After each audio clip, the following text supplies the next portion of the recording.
У цьому сезоні для блогерів невдах ми дамо вам останній шанс піднятися на Олімп YouTube. Перша гра. Запишіть цікаве відео. У наступний етап пройдуть ті, хто набере 1000 лайків. Ви жартуєте? Мені аби 15 лайків набрати, а тут ви кажете 1000. У вас є 10 хвилин.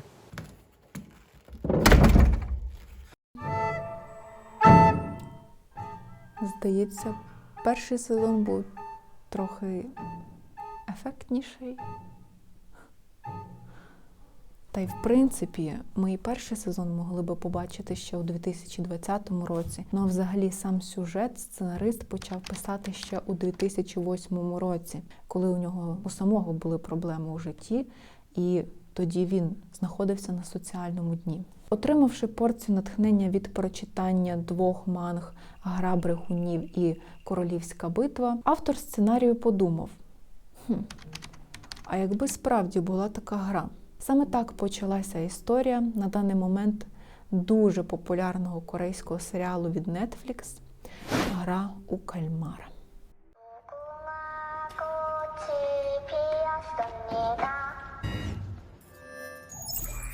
Першочергово цей серіал повинен був називатися «6 раундів». Від самого початку серіал та його декорації уже вражають своєю масштабністю. Проте вони вражають не тільки глядачів, а й самих акторів, тому що справді усі декорації були зроблені в натуральну величину. А лабіринт, який ви могли бачити під час того, коли гравці переходили від одної гри до іншої, був взятий режисером з роботи голландського художника Ешера «Відносність». І як не дивно, в серіалі справді грало 456 акторів. Ну хто буде з глядачів це рахувати? Але корейці вирішили підійти до створення своєї роботи з максимальною скрупульозністю. Ну і ось, коли життя цих 456 нещасних просто не має більше сенсу, вони усі поглинуті у борги, їм дають шанс зіграти їхню останню, можливо, у житті гру. Що ми перше помічаємо? Це те, що всі учасники, працівники одягнуті в форму. Форма для учасників вибрана не випадково, тому що саме в такій формі корейські школярі ходять на уроки фізкультури. Особливої символіки у формі працівників практично немає. Таким чином, режисер хотів підкреслити контраст між учасниками гри і самими працівниками.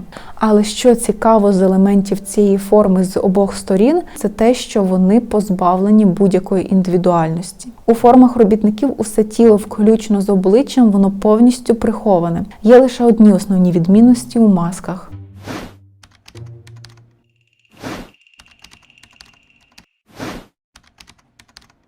Ну і, звісно ж, номери на формі самих учасників. Прийнявши правила гри і почавши в неї грати, людина повністю позбавляється своєї індивідуальністю і стає лише черговим номером у певній грі. Вам випадково це не нагадує табори смерті, які були під час Другої світової війни?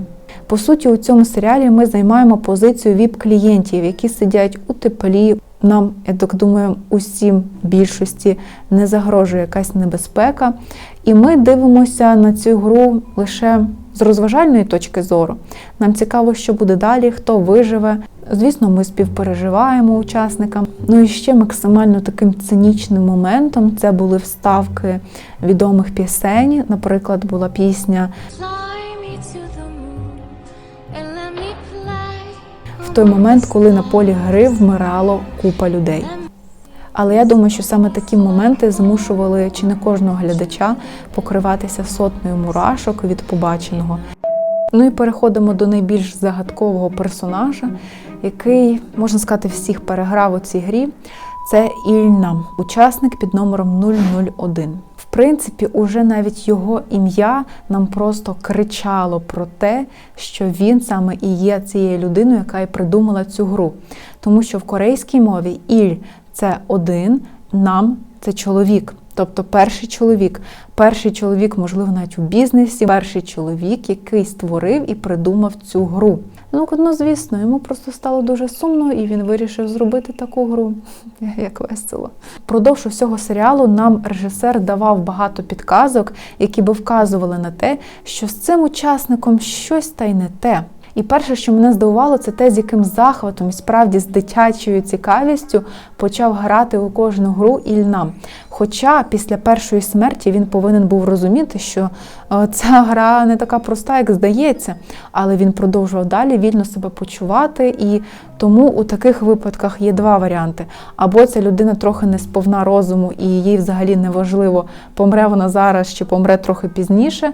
Ну або другий варіант, якщо людина почуває себе повністю у безпеці і розуміє, наприклад, що лялька у першій грі його не буде зачіпати, вона розуміла, хто перед нею стоїть, і навіть якби він порушив правила гри, вона би жодним чином не зреагувала, ну і тим більше його би не вбила. Коли потрібно було вирішувати, чи покидати цю гру, чи залишатись і продовжувати далі, усі учасники поділилися на дві групи, тобто голосів було 50/50. І саме учасник під номером 001 вирішував долю усіх інших. Це трохи дивно давати остаточне рішення у руки людини, яка, можливо, уже і не сповна розуму, і не розуміє, де вона знаходиться. Я не думаю, якби це був простий учасник, чи йому справді давали би такі права і можливості розпоряджатися життями інших. Хоча в такій грі, коли там ваше життя взагалі не має ніякої цінності, можливо і так.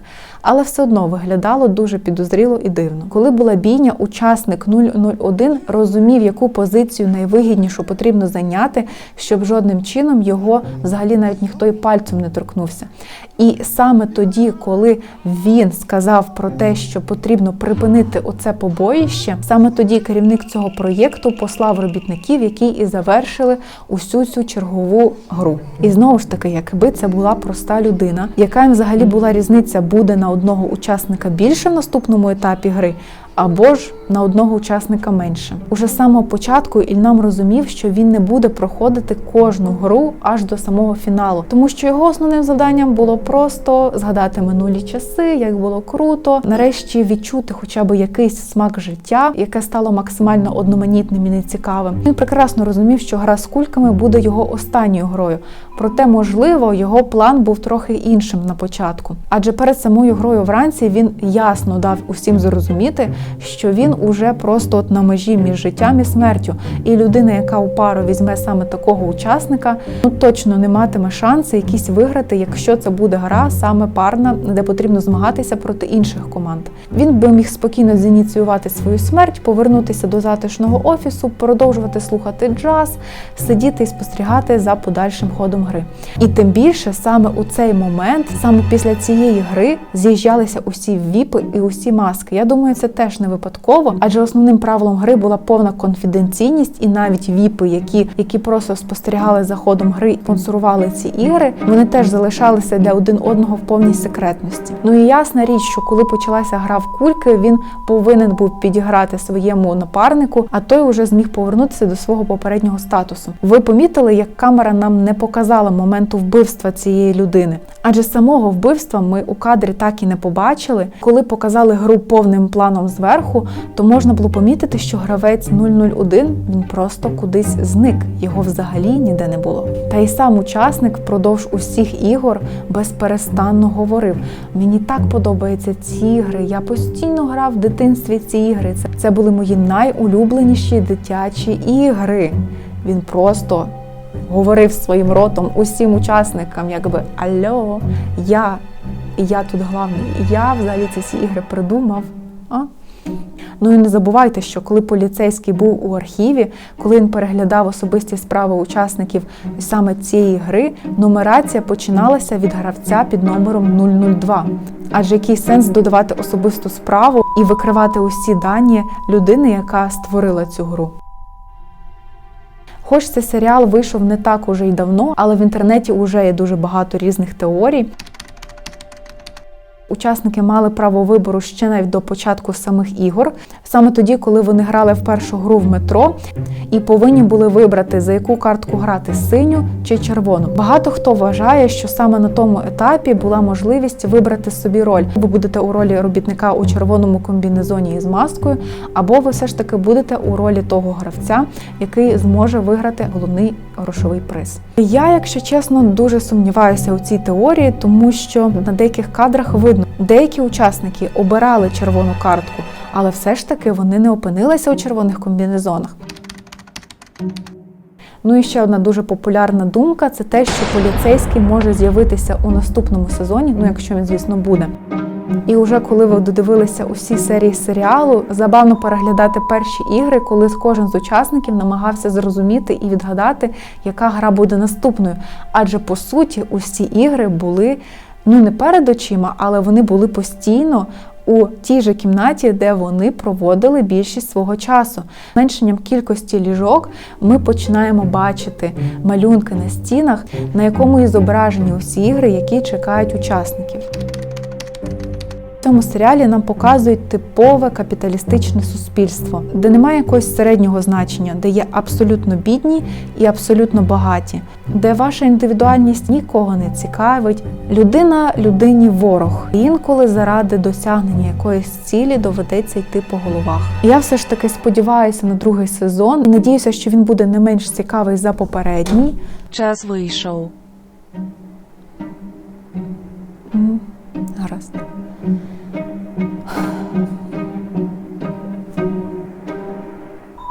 Аньон.